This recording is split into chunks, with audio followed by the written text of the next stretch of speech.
Hello and good afternoon. Welcome to our Bach birthday celebration on this Bach's birthday, March the 21st, 2021, a year after a rather momentous change in our world and in our lives together. So we are here virtually to give a shout out to probably the greatest composer for the organ and for just about any other medium that ever lived, at least in my opinion. And I'm coming to you today from my home because our instrument at St. Philip's in the Hills is presently under renovation. Specifically, we are the very proud recipients of a new organ console built by Quimby Pipe Organs. It is presently being installed, and so I am happy also to be here playing for you at home. I thought I would choose works that represented the Lenten season in the church year, but also represented Bach in several different guises in his work as an organ composer. The first work that we'll hear is the chorale prelude O Mensch, bewein dein Sündegroß, which is from the Orgelbuchlein. It's one of the most sublime examples of Bach's ability to create an affect around the text of a particular chorale while embellishing the melody, the chorale melody that was known to all congregations in Bach's time. This particular chorale, O man, mankind, bewail your grievous sin, is the recipient of one of Bach's most beautiful embellished cantus firmus treatments. And you'll hear that played on the cornet, accompanied by quiet flutes. The next piece is the great Prelude and Fugue in C minor. The BWV number is 546. It is one of the last great preludes and fugues probably composed during the Leipzig period, and it features the great full organ sound of Bach's organo pleno, which features also Bach's favorite low C on the pedal board. He loved low C, whether it be in major or minor mode. The fugue is one of the great unfoldings, a subject of great profundity, then a second subject, and then the combination of both leading to a last great pedal entry at the end of the piece. We then conclude in the major mode with the fugue in F major. This is normally paired with the great toccata in F major, but heard on its own, it's a very majestic and solemn yet brighter feeling. Again, a double fugue. There's a subject, a second subject, and then the combination of the two subjects at the end. And so this little panoply of Bach's compositional genius, we hope that you'll enjoy that this afternoon. And I'd like to take the opportunity to thank the AGO board of the Southern Arizona chapter for inviting me to be a part of this Bach's birthday celebration. Thank you.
When Raymond Ryder invited me to contribute to the chapter's celebration of Bach's birthday, he said I could speak about Bach, or Bach's music, or my experiences with Bach. I will do a little of all three, but because a birthday is to some degree a personal thing, I'm going to begin with some of my experiences with Bach and his music. I don't recall hearing any of Bach's music performed live until I started learning the 8 little preludes and fugues in the 8th or 9th grade. My father was and is a Lutheran pastor, but he wasn't a concert goer. And when I was a kid, his churches did not have decent organs or expert organists. We did have a hymnal with a lot of the great chorale repertory, and that counted for a lot. And we also had LP records. For 2 or 3 years, when I was in my early teens, Dad went on a classical music kick. He was especially fond of listening to organ music on Sunday afternoons after church and the big midday meal. I would lie on the living room floor and drink it all in. 2 records that got a lot of play were the Virgil Fox Encores recording with the little G minor fugue. I loved it. And Fernando Germani playing Bach toccatas, fantasias, and fugues on the 17th and 18th century organ in the Laurenskerk in Alkmaar, the Netherlands. I loved that even more. It had the toccata and fugue in D minor, the toccata adagio and fugue in C, the fantasia and fugue in G minor, and the toccata and fugue in F. I would listen to it by the hour and feel that I'd been transported into another world. A passage like this one was simply not part of my experience except on Sundays after dinner, and I found it totally absorbing.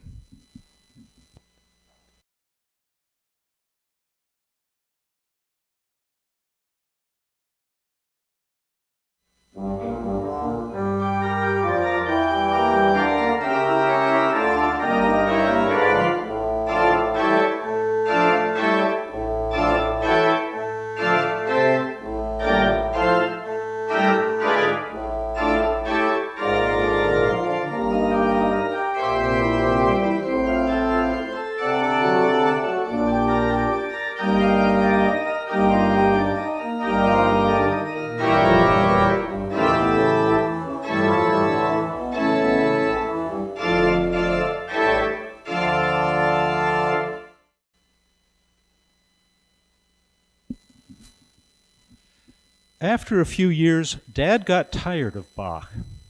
He moved on to Herb Alpert and the Tijuana Brass, but I was hooked. I would listen to organ music on the stereo until the family begged for a little peace and quiet. It helped when we got headphones. I bought my own organ records when I had a little money, and the family always knew what to get me for Christmas. I was taking piano lessons during these years, but I didn't practice much. My teachers gave me those awful John Thompson books with their ditzy little pieces, and I just wasn't interested. Finally, I was allowed to take organ lessons and to learn music worth practicing. I have always felt the lack of a solid keyboard foundation, and to this day I'm a slow learner. Bach was not a slow learner. Growing up in his brother's house and as a student at St. Michael's Latin School in Lüneburg, he made music at a high level as an organist, violinist, and singer. He met outstanding musicians, including Dietrich Buxtehude and Georg Böhm, learned from them, and began to compose. Bach's organ music is so polished and so profound that you could easily assume that he composed it after a lifetime of experience. Not so. He wrote almost all of his organ music by the age of about 30. It is thought that he composed the Passacaglia in C minor when he was about 18. Incredible. One of the most beautiful lyrical pieces from this early Weimar period is the first of 3 settings of Nun komm der Heiden Heiland, Savior of the Nations Come, from the great 18 chorale preludes. This collection is sometimes misleadingly called the Leipzig chorales, Bach did group them together in Leipzig. He might have intended to publish them, but they were written much earlier. This piece paraphrases the chorale melody in a lavishly ornamented solo line, accompanied by two inner parts above a walking bass. Each phrase of the solo begins with the chorale in more or less recognizable form, and then spins out short motifs in the most beautiful arabesques. The piece has been compared to a concerto slow movement or an opera aria, and it has been pointed out that Buxtehude treated many chorales in a similar manner. All this is true enough, but for me, Bach transcends all of the models. Here it is.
After college, I had the great good fortune to study organ for 2 years with Fenner Douglas at Duke University. I learned a lot in those years from Fenner's teaching and from the superb Flentrop, Fisk, and Brombaugh organs at Duke. Those first-rate tracker organs were so responsive to articulation and touch. Fenner taught more than how to move your fingers and your feet. He had an expert knowledge of the organ as a musical instrument, its construction, and its history.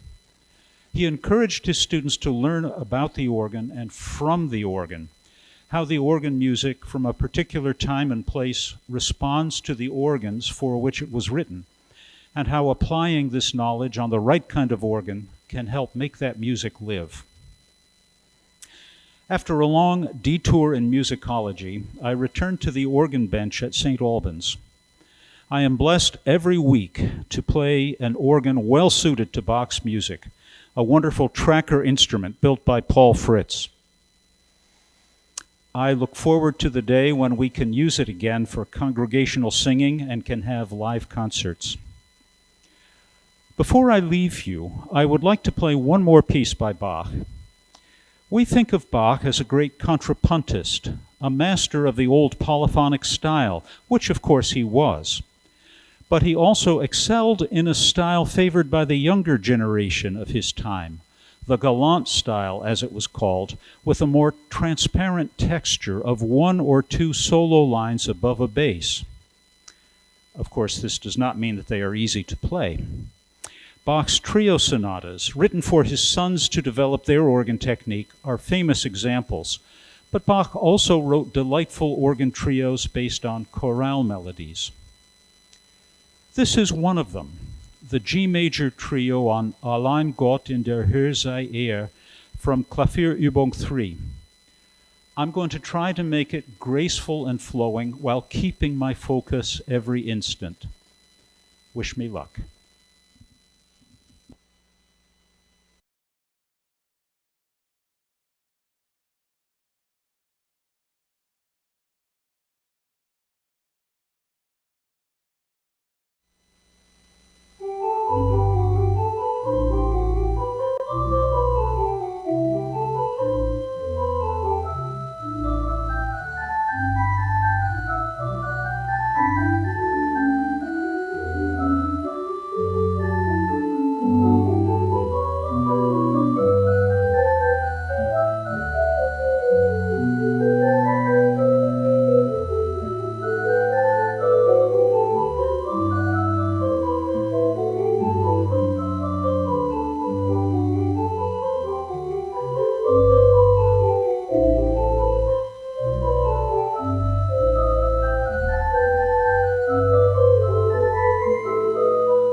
thank you for watching. Happy birthday, Johann Sebastian, and happy Bach's birthday to everyone who enjoys his music.